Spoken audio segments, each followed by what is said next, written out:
Bonjour à tout le monde, bonjour et bienvenue sur Opinion TV, Opinion Nayo, Opinion Nanga, Opinion Nabiso Nyonso. Merci pour l'attention et fidélité Nabino. Merci parce que vous aliwana, merci parce que vous akolanda biso, merci parce que vous landa kabiso, merci parce que c'est la première fois au tomber la chaîne Nabiso et avant au quitter,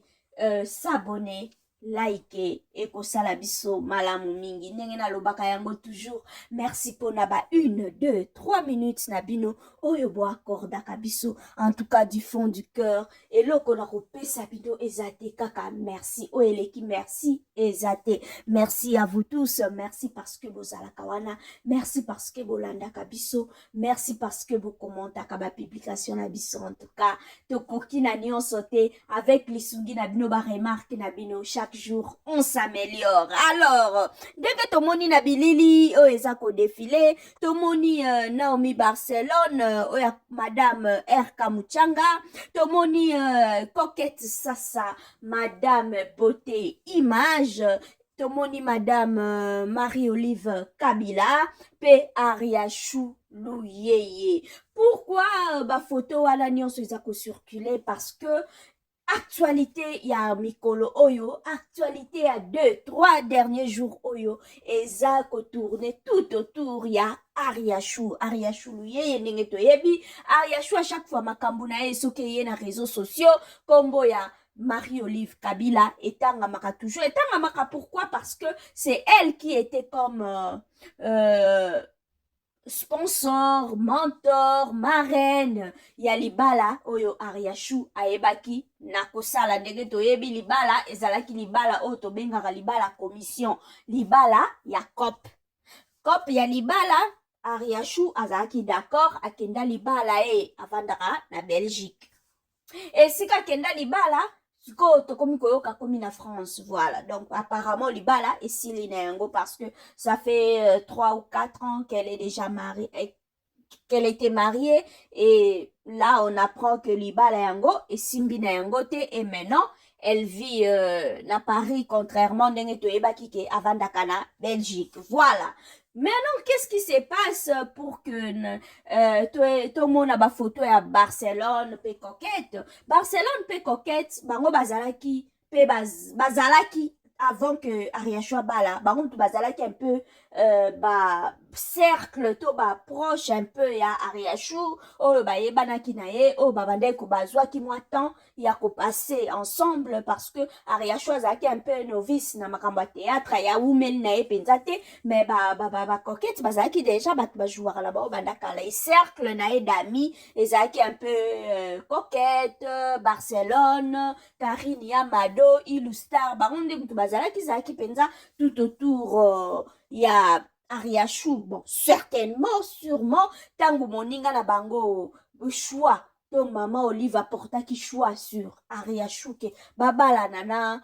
mobali o babalanaki na ye sûrement bango bayebi ye peut-être ekokozala mpe na makambo mosusu ntango mosusu bakokai mpe koloba mama ye te to mpe mama keba azalaka boye to mpe mama ye azalaka mpe ya mutu ya secret akangaka monoko te ye alobaka na ye ye azalaka ne sans frein ye azalaka sans secret mama likamo mais bamelaki na bango bavandaki na bango mpo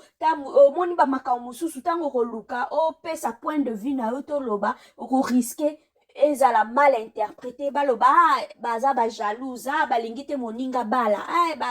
bayoki motema pasi mpo moninga azwi libala alors bavanda na bango tranquille bamakambo nyonso te elekaka na réseaux sociaux baréagisaka te mais cette fois-ci au même moment le même jour coquette na Barcelone baréagir na réseaux sociaux sûrement en privé en tout cas goutte déjà et faire déborder vase. Sûrement en privé déjà, balobi, non, cette fois-ci, on doit intervenir et on va intervenir, zui part. Il y a maman Olive pour la bango, il faut, bon, pour coquette précisément, pour naïe, maman Olive n'a rien à voir na ba histoire o ezoleka na réseaux sociaux et tokepe côté Barcelone à lobby bo finga biso elle s'adressait plus na ba chroni maman bo finga biso ba lesbienne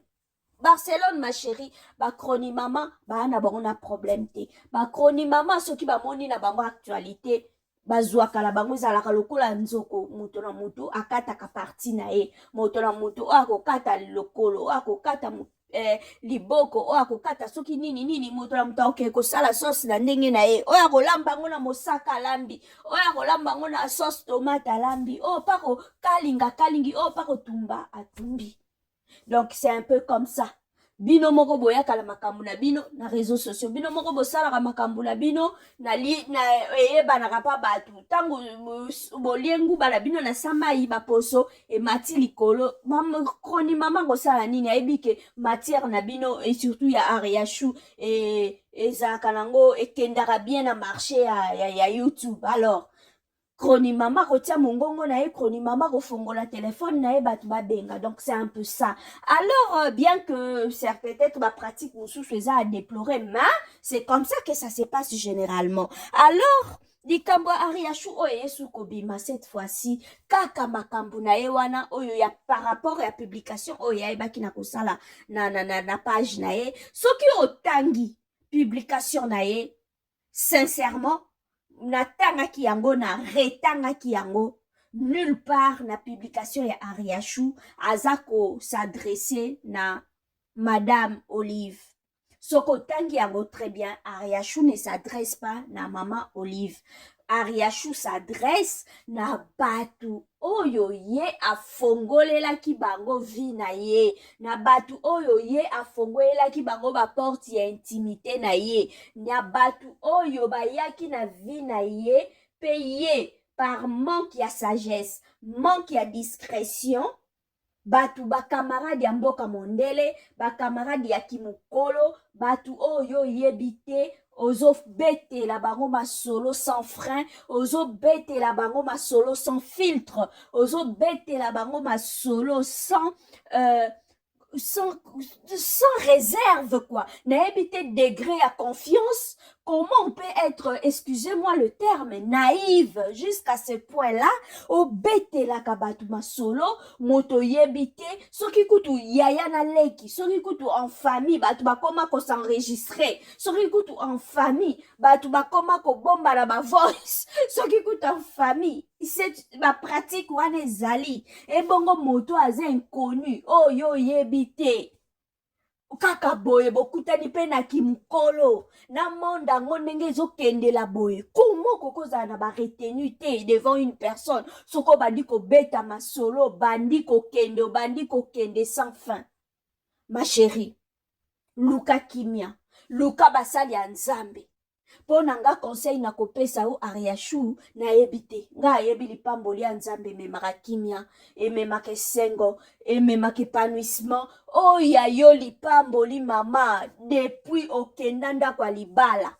problème na problème koswana lelo likambu lobi likambu lelo likambu lobi likambu soki yo na Rich Botete yo kuna kombo etangami na makambu ya moninga na oyo mobali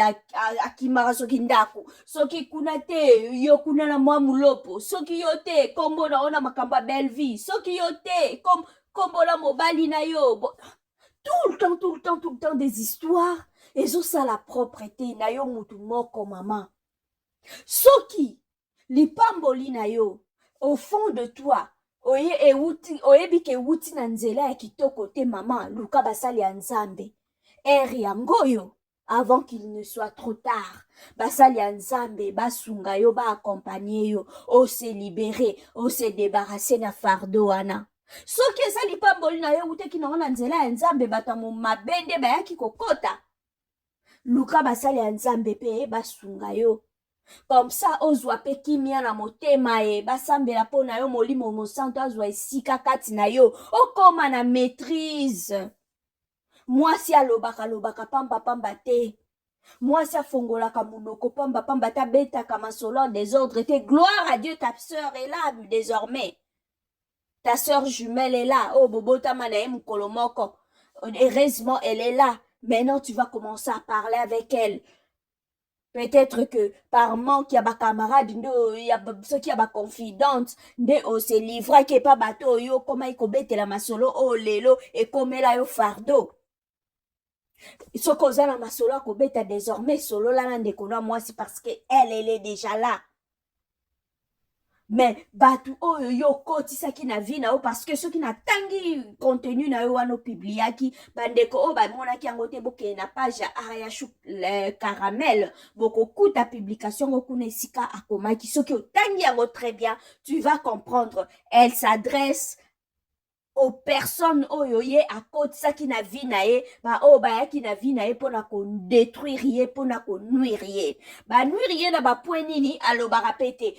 akoma message yango ezokoka message moko subliminal detail mpe olobaka te sikoyo bato bakomi kotuta na mitu bato bakomi kofingama bainnocent bakomi kofingama mama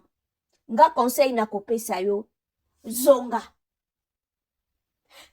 na réseaux sociaux, zonga esiko pibliaki, éclaircir message na yo, tu t'adressais à qui po okata kaka likambango esila mbala moko. Autant mieux, oloba vérité, o se libérer, o zwa kimia, ke ko bomba vérité wane koma, bakoma ko mémoire.